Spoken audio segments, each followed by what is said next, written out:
Hi, this is Donniel Hartman and Yossi Klein Halevi from the Shalom Hartman Institute. And this is, for heaven's sake, our special edition, Israel at War. And today is day 151. And our topic for today is the food crisis. Yossi, last week, a tragedy occurred. Possibly tens of thousands of people in northern Gaza converged on a convoy of food brought in by Israel and supported by the Israeli army. And we'll talk about the context later. And in the process, and we don't know the exact sequence of events, some people were killed by Israeli army. Some people were trampled to death.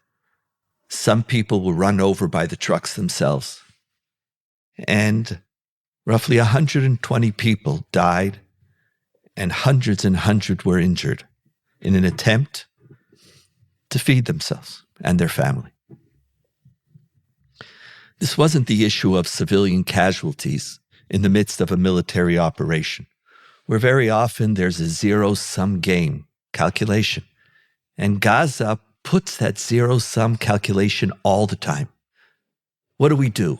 How do we win in the midst of an enemy embedded in a civilian population?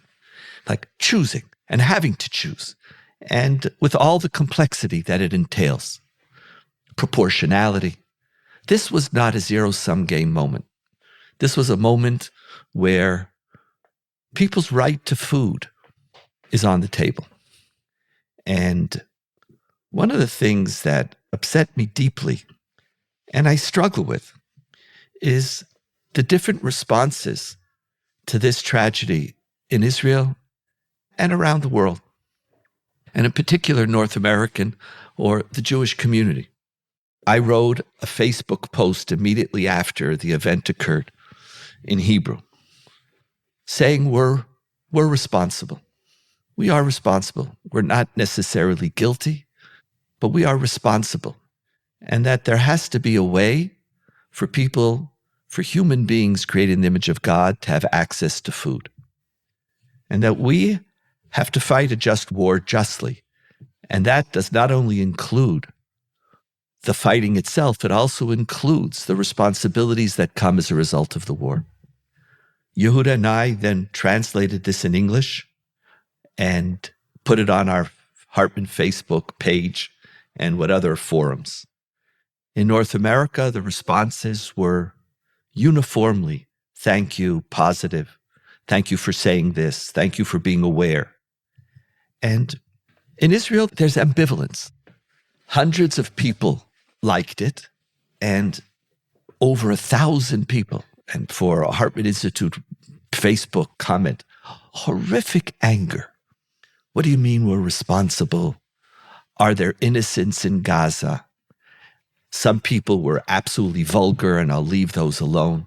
Besides calling for more civilian casualties in Gaza and also my own death, but we'll leave that aside for now. It's just the dissonance was huge. And there was a tragedy. And when Israel, maybe this will encapsulate it, when Israeli news came to report on the event, a few hours after the tragedy, there was a terrorist attack in, I think it was Eli, and 2 Israelis were killed. The news started with the terrorist attack. 10 minutes.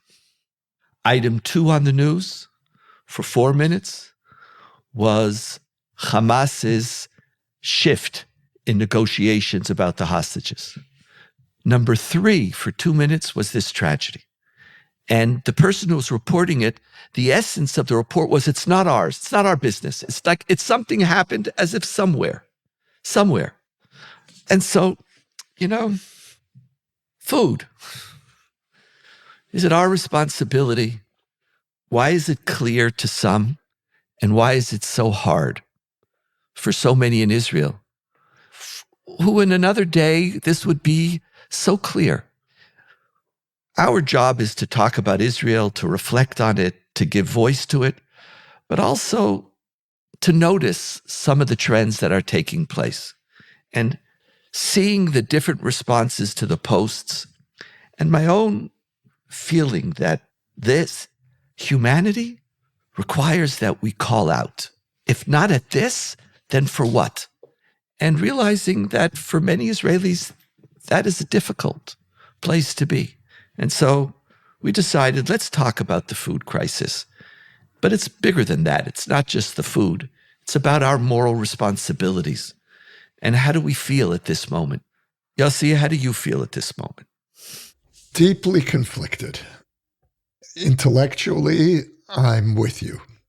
Yes, we have a responsibility, certainly in providing safe access to food. And I would go beyond that, saying we ourselves have a responsibility to be providing food. We should be airlifting food. That's me speaking conceptually. Emotionally, I'm the Israeli everyman.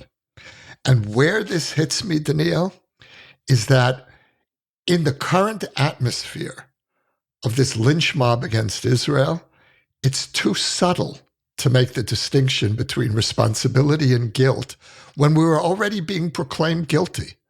Now, I didn't believe for a moment that our soldiers fired into an unarmed crowd for no reason, without provocation, without feeling themselves at risk. I don't believe we do that. And yet, for much of the world, it's almost axiomatic now. Well, that, of course, that's how the Israeli army behaves.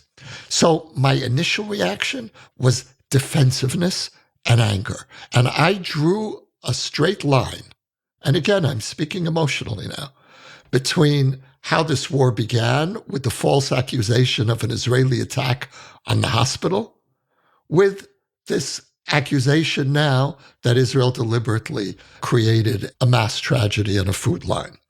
What I'm revolting against is the weaponization of compassion. Compassion is being used to undermine, first of all, the legitimacy of this just war, and it's being used ultimately to undermine us generally. And so I want to be with you, Donniel. I'm finding it very hard. Our personalities, which some people think are slightly different, are finding expression here as well. The last thing I thought about at this moment emotionally, the last thing that I felt was, how is the world attacking us? When I saw the videos and the story was revealed, I knew that soldiers didn't fire. These were the soldiers whose job it was, and we'll get to that, who, because Israel wants to maintain military control and doesn't want to give access to food through UNRWA or Hamas, because it ends up being stolen by Hamas and used by them, either for their own terrorists' needs or as a vehicle for getting money or support from the population as the savior. Israel doesn't want to do that.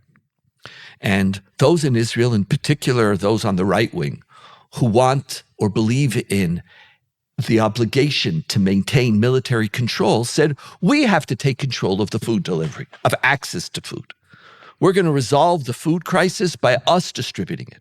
And I knew that Israelis didn't fire just because, those in charge of the food distribution were there to kill Palestinians.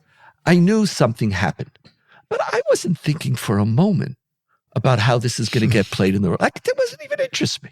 Here it's Donniel being an Israeli. I'm not worried. I'm so tired. You speak about the weaponization of compassion. I want to talk about the weaponization of public relations. I'm tired of it.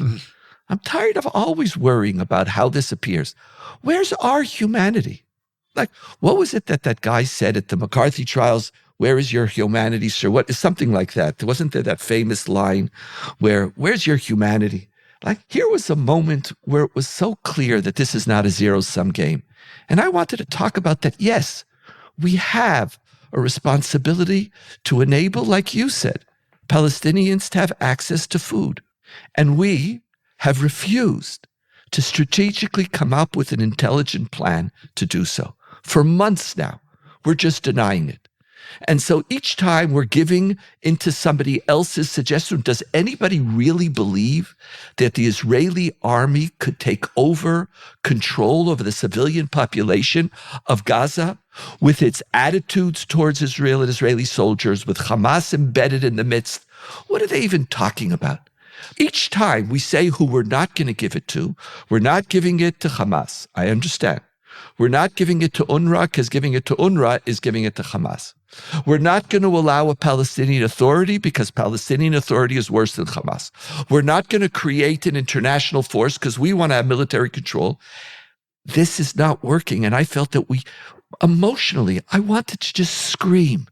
Human beings died not because of a collateral operation, but because we have not come up with our moral responsibility to be able to deliver food to people.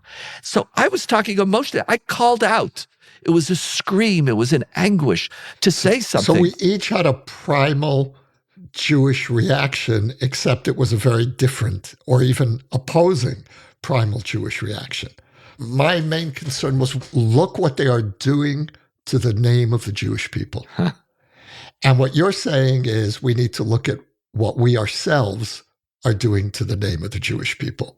Now, one of my fears, Donniel, and here is where emotionally I am with you. We know that what we're doing in Gaza and what we're not doing in Gaza is going to help define Jewish reality for the next generation. This is a seminal moment historically for our generation. And so how we behave, especially on issues that don't compromise our security, will really determine or go a long way to determining who we are, and not only how we're perceived in the world, and this I think is what you're really saying, is how we perceive ourselves. And I think that's a really important point. The other point that you raised that I just want to highlight and expand a little bit is the conceptual inconsistency of the hard right. The hard right wants it all. They want to be in control. This is our responsibility, but they don't want any of the messy responsibilities. They don't want to be responsible. They want to be. They don't want to be responsible. We want responsibility without any responsibility. Military control. We want to be able to rebuild settlements in Gaza, but the rest of it, and that's part of the problem of how we relate to the Palestinians generally, as basically transparent. We don't see them. We don't see them unless they become a threat. And on the hard right, that's been elevated. That inability to see your neighbor has been elevated to an ideology. Yeah. I want to go back, and then I want to come back to the role of the government here in a moment. But one of the things that I saw is that behind this really governmental policy of claiming responsibility, the rights of responsibility without the duties of responsibility, let's put it that way. Something you said, I found this very helpful. You said this war is going to shape a generation of Israelis, or the future of Israel. And world Jewry. Its impact is historic. Part of what I saw here in a very large cross-section of Israel responding to this issue, whether to me directly or to the issue in general, was that beyond the far right, something has happened also to the center and the left. And one of the far-reaching challenges of this war is, how do we reconnect back to our basic humanity? Not concern for Jewish life, but concern for human rights and life, period. Now, the army is doing unbelievable things. And today we had a discussion in the Institute. There was a woman who works at the Institute. She just came back from 120 plus days of reserve duty in Gaza as an officer embedded in the units in charge of communication with civilian populations and making sure that civilian populations aren't targeted and helping civilian populations to get out of harm's way. And the conversation was humbling. It was beautiful. The army is taking this responsibility. So I'm not here arguing about the army. I'm sure made some mistakes, But overall, I believe our army is trying to fight this war justly. Overall. So is it the government that you're critiquing? The society. We at home, and our kids are there, there's a shutdown from any semblance of moral criticism, of moral righteousness, of taking responsibility for anything else but our survival. I'm so concerned with this, and I know, I'm constantly thinking here in the Hartman Institute, what's our responsibility? In many ways, the next government, whenever the elections are going to be, the outcomes are more or less, I believe, clear. Netanyahu's not going to run again. There'll be elections. It might be in 1 year. It might be in 3 years. A far-right government is not going to come to power again. I think that's pretty clear. Let's wait. But I'm not concerned about the outcome of the next election. I'm concerned now about the moral fiber of our country. And I don't want to moralize. The trauma of October 7th is creating a moral shutdown, which we have to find a way to activate. And even more than that, last year, a large segment of Israel and world Jewry came together in a shared embracing of Israel as a democracy and a Jewish democratic state and liberal values. Our two communities are in diametrically opposite places right now.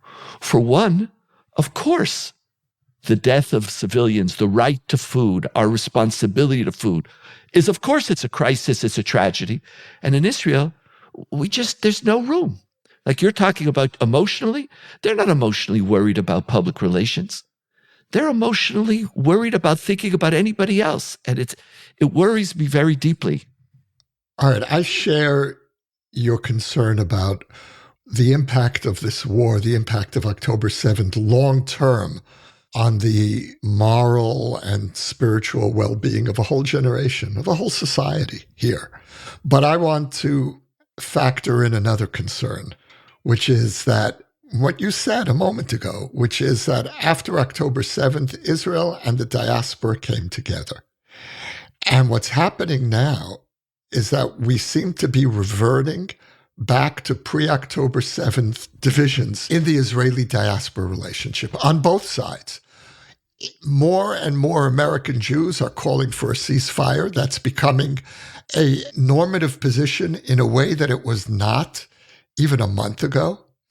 And more American Jews are questioning the basic justness of this war. And so what we're seeing developing, and this is a potential disaster, we're seeing a reversion to the inability of Israelis and American Jews to hear each other's concerns. And when you talk about what our responsibility is as the Hartman Institute, we have a twofold responsibility because we operate both in Israel and in North America.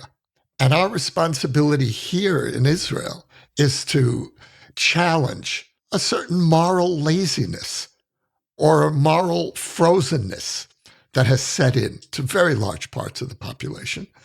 And our responsibility in the diaspora is to challenge a retreat from the understanding and embrace of the need for this war to continue and for the evil of Hamas to be removed.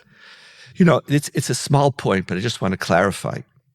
I actually felt that on October 6th, Israel and world Jewry were together in ways that they haven't been for a very long time. They were together around the struggle against judicial reform. Maybe I wasn't clear. There was a shared value agenda. October 7th created a shared existential danger. But part of what's happening as the war is progressing, there are increasingly different perceptions about what is achievable and what are the goals of the war. And at what point do we declare a ceasefire? But the humanity, it doesn't even get to the ceasefire dimension. The gap is even deeper. It's deeper. It's being politicized in Israel. It's going to be a huge educational, moral responsibility for all of us. And I have sensed, and I saw this because I've been teaching about this a lot. Whenever I take a clear moral position, Israelis get very angry at me. They don't want you to moralize. You take an issue? No. What are you moralizing? My kid's in the army. It's not the right time. When you speak and dance between the raindrops about how you might want to think about this without any specific position taken, they could open up and participate in this. And I've been testing this on tens of groups. In this Facebook post where I had 150 words and I wanted to take a stand. I wanted to say to Israelis, here, at this moment, can't we unite together? For that, don't tell me, no, our job is to support the army, as if that was the issue. Our job is, how do we fight a just war justly? That's a critical issue in North American and world Jewry discourse. And how do you fight a just war justly might lead to different positions on a ceasefire. In Israel, how you fight a just war justly has to do with, how do we make sure that we win? How do we make sure that we don't intentionally target civilians? But it doesn't mean that I have to care about them. There's something I don't have room. I don't have room for that. Yeah, I think you've summed up the normative Israeli position, that it's enough that we're not targeting civilians, and the rest of it is legitimate. Just leave me alone. Yeah. Just leave me alone. Yeah. As we conclude, let's go back for a moment to the causes of the food crisis.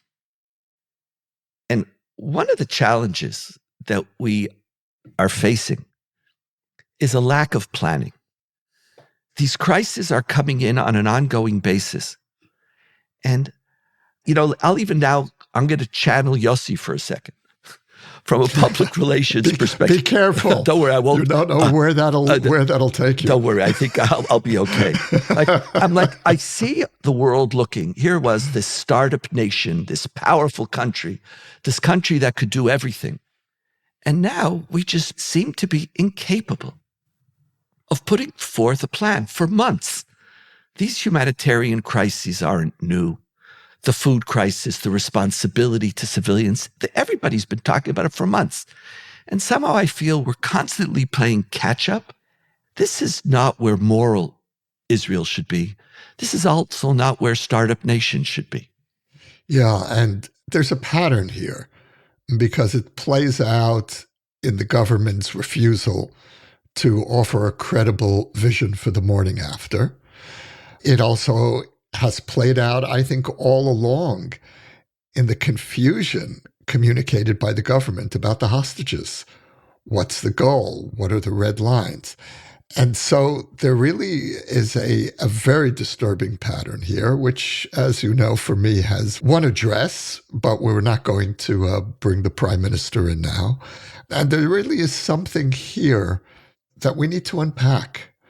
Our ability to improvise was always regarded as one of our strongest suits. We won wars because of our ability to improvise. When October 7th happened, the army did not have a credible plan for invading Gaza. Within 3 weeks, we had the full ground force inside Gaza. And I think the army has been performing in a very impressive way militarily. And our capacity to improvise is also what makes a startup nation. And yet, from time to time, we come up against the deep negative consequences of our dependence on improvisation. And I think that that's what we're experiencing now, Donniel. There's so much political debate underpinning much of the war. Who are our leadership? How are they functioning? But what we're encountering now around the food crisis is who are your leaders? Is not going to influence merely your policies or your effectiveness. It actually has a profound impact on your moral principles. Our government can't speak a language of moral principles. It can't develop a strategy which actually takes humanitarian aid into account. It can't even talk about it. It has to avoid, it has to dance around, and it has to try to find technical solutions. What are we going to do? What are we going to do now? Now you're thinking about this? And the moral consequences of this are when this tragedy occurred and the government couldn't even express sorrow over it. It wasn't just a technical problem that we don't have a strategy. We don't have a strategy because we can't even think about what our moral responsibilities are. And then we just have to, come up with some day-to-day solutions.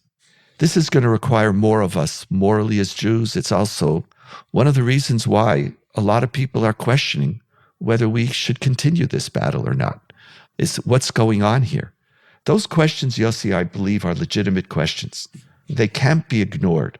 And there's a heavy weight on us. I want to give you the last word, Yossi. I actually am going to defer and leave you with the last word. I appreciated very much what you said. This is, for heaven's sake, Israel at War.